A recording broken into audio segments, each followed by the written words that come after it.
La matinale d'Europe 1. Mathieu Béliard. Avec Jean-Luc Mélenchon en direct. Confiné vous aussi, Jean-Luc Mélenchon ? Oui, bien sûr. Vous êtes en tout cas en direct à distance. On arrive à continuer de présenter cette radio ouverte et donc à proposer à nos auditeurs de vous interpeller, de poser des questions. Alors je sais que Cyril est déjà en direct avec nous, mais je voulais que vous entendiez Franck. Jean-Luc Mélenchon, vous l'avez certainement entendu à 7h25 sur Europe 1, mais d'autres auditeurs non. Il travaille, il est cadre et son employeur lui a obligé de des congés. Écoutez-le. Mon employeur m'a imposé des jours de congé, ce qu'on peut comprendre. Ce qui est surprenant, c'est de nous demander de poser des congés et de bien vouloir travailler en même temps. C'est un peu bizarre, voilà. Mais aujourd'hui, on l'accepte parce qu'on veut aider l'entreprise, mais quelque part, on se dit que c'est la période qui permet un peu tout et n'importe quoi. C'est un peu étrange, quoi. Franck était donc en ligne avec nous au 39-21, juste avant 7h30 tout à l'heure. Vous comprenez le dilemme du salarié. Il y a une question morale et en même temps l'engagement qu'il a, Franck, pour son entreprise. Non mais, pardon, mais c'est tout à fait illégal. On peut pas à la fois être en congé et au travail. Donc la demande de l'employeur n'est pas fondée, elle est illégale. L'employé peut saisir l'inspection du travail pour l'interroger, et puis après l'inspection du travail saura ce qu'elle a à faire. Mais la possibilité donnée aux employeurs d'imposer des jours de congé à leurs salariés, en temps ordinaire, il y a un délai pendant lequel cette possibilité existe. C'est-à-dire, vous n'avez pas le droit de faire ça à moins d'un mois ou à moins de 6 jours, etc. Ça dépend des contextes. Mais là, la loi d'urgence sanitaire a donné ce pouvoir aux employeurs. Alors, je m'empresse de dire que on sait depuis le début que le risque est grand que cette abrogation d'une garantie que le Code du travail donne aux salariés risquait de faire l'objet d'abus, et ça n'a pas traîné. Alors, disons-nous que ce n'est pas le cas de tous les employeurs, mais que ceux qui le font se comportent d'une manière particulièrement répugnante sur le plan moral et illégale sur le plan social. Parfaitement illégal, vous avez raison, et vous le dites, il peut saisir l'inspection du travail. Mais ma question n'était pas seulement celle-là. Vous comprenez bien qu'il n'en a pas forcément envie. Oui, bien sûr, mais c'est ça qui est immoral, c'est que l'employeur, dans le cas présent, doit le savoir, parce que tout le monde doit savoir que les gens, même quand ils ont une tâche qui n'est pas très gratifiante sur le plan physique ou sur le plan moral ou psychologique, d'une manière générale, les gens aiment leur boulot et tâchent de le faire bien. Donc ils n'aiment pas que ça soit bâclé ou mal fait ou abandonné en route. Et donc là, nous avons affaire à quelqu'un qui est typiquement dans cette situation où l'intérêt de son travail lui tient à cœur. On lui donne des consignes absurdes qui sont illégales, mais il se sent très déchiré. Alors je l'invite à consulter le syndicat ou l'inspection du travail. Le syndicat interviendra directement et lui il fera valoir la loi contre cet employeur qui vous demande à la fois, monsieur Franck, d'être au travail et en congé, parce que ça c'est illégal. Cyril est en ligne avec nous. Merci pour Franck qui était en direct un peu plus tôt. Cyril est avec nous à présent. Il est en Lorraine. Bonjour Cyril. Bonjour Mathieu. Conducteur routier, vous êtes en direct avec Jean-Luc Mélenchon. On vous écoute. Bonjour, Cyril. Mélenchon. Oui, bonjour. Bonjour. Moi, c'est juste pour pousser un coup de gueulant, parce que il y a des choses quand même par rapport à tout ça qui me prennent la tête un petit peu. On met beaucoup en avant, je trouve, comme tout ce qui est personnel soignant, donc les médecins, tout ça. Et par contre, je pense qu'on oublie un peu comme le conducteur routier, on va dire. Je trouve que c'est un peu n'importe quoi, parce que moi, je travaille dans le transport frigorifique. Donc tous les matins, on se lève de bonne heure, donc ça s'en change pas. On va livrer les magasins, les plateformes, et ça, on le voit pas beaucoup, je trouve. Et je trouve c'est un peu aberrant quand même. Ouais. Alors, moi je vais vous dire quelque chose sur le transport routier, où je pense qu'en effet, on ne fait pas ce qu'il faut.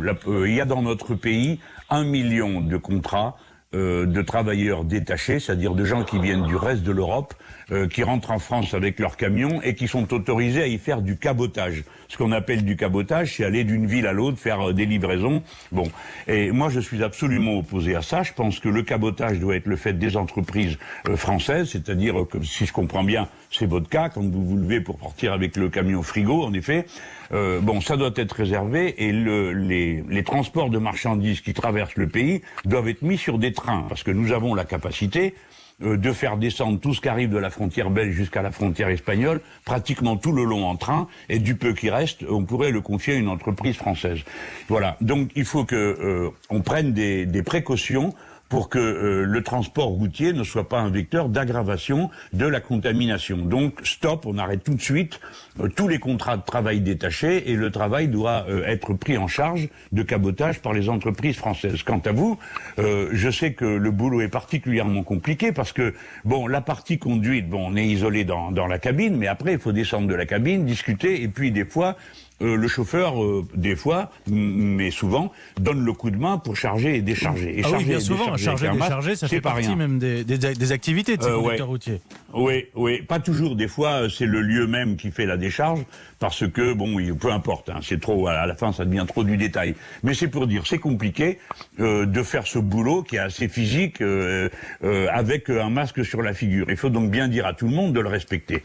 Absolument, et de ne pas laisser le contact se produire, que ce soit avec le compagnon qui vient pour donner le coup de main, ou que ce soit avec les marchandises elles-mêmes que l'on porte d'un endroit à l'autre.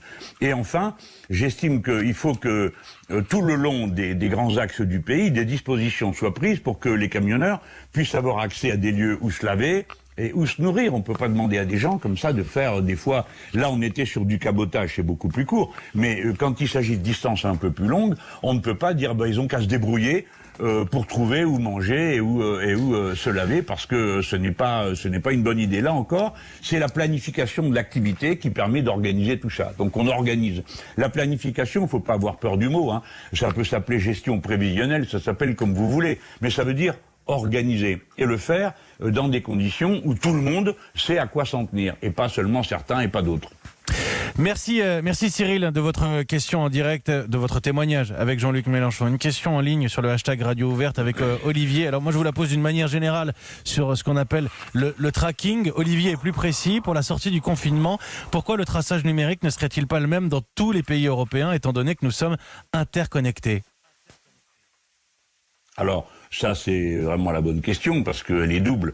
D'abord, sur la valeur ce qu'on appelle le tracking, c'est-à-dire suivre les gens qui sont malades pour que les autres sachent qu'ils le sont. Bon, j'ai répondu tout à l'heure, je pense que c'est une fausse bonne idée, ça ne marche pas, puisque les pays qui l'ont appliqué ont changé de méthode et ont dû venir au confinement parce que ça n'a pas fonctionné. Puis surtout, ça ne peut pas fonctionner parce qu'il y a des trous toujours dans la raquette et que dans ces conditions, faire ça, c'est comme si on ne faisait rien, mais la différence, c'est qu'on aura contrôlé tout le monde. Maintenant, au niveau européen, très bonne question, l'Europe ne s'est absolument pas intéressée à mettre sur pied un quelconque plan coordonné sanitaire. Et c'est absurde parce que précisément, l'Europe s'est vantée pendant je ne sais combien de temps d'être l'occasion des échanges, etc., etc. Donc des échanges de marchandises et des échanges humains, il continue à y en avoir. Bien sûr, certains pays comme l'Allemagne ont fermé leurs frontières pour que personne ne rentre chez eux, mais pour le reste, il y a encore de la circulation qui s'opère, et surtout entre des zones où on pratique le confinement,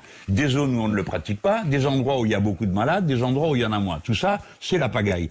Donc la première des tâches, c'est d'organiser le plan sanitaire au niveau européen. Je pense que notre gouvernement devrait plutôt peser de ce côté-là, plutôt que de souscrire à des bêtises comme avoir signé un accord de libre-échange avec le Vietnam, on croit rêver, en pleine crise, ou de continuer l'intégration à l'Europe de l'Albanie et du Monténégro. Tout ça est stupide, ou de discuter des eurobonds, cette invention de dernière minute qui ne sert strictement à rien alors que la Banque centrale devrait intervenir d'une autre manière, c'est-à-dire directement auprès des États. Mais comme c'est pas la question, je développe pas là-dessus. Je veux dire juste à cet interlocuteur que il a raison. Il faut qu'il y ait un plan européen de coordination, sinon ça va être la cata, puis surtout on ne pourra pas sortir du confinement si tout le monde n'y entre pas ou n'en sort pas dans les mêmes conditions. Le déconfinement est une opération très compliquée. Mais il y a besoin d'en parler à l'avance, parce qu'il vaut mieux, ceux qui ont raté l'entrée dans la crise, il vaudrait mieux qu'ils ratent pas la sortie. C'est très compliqué. C'est pour ça que j'en ai parlé il y a maintenant 15 jours, pas pour dire on déconfine, les gens surtout restez chez vous, mais pour dire faut qu'on réfléchisse sérieusement à comment on va s'y prendre. Et les idées techniques du genre on va guetter tout le monde et espionner tout le monde, ça c'est des fausses bonnes idées. Ça marche pas, et mieux vaut avoir affaire à des choses plus rationnelles comme les tests, les masques et les hébergements alternatifs pour que les gens malades soient hébergés ailleurs qu'au milieu de leur famille. Jean-Luc Mélenchon, député de Marseille, des Bouches-du-Rhône, président du groupe La France Insoumise, merci d'avoir répondu en direct ce matin à nos auditeurs. Beaucoup de questions toujours.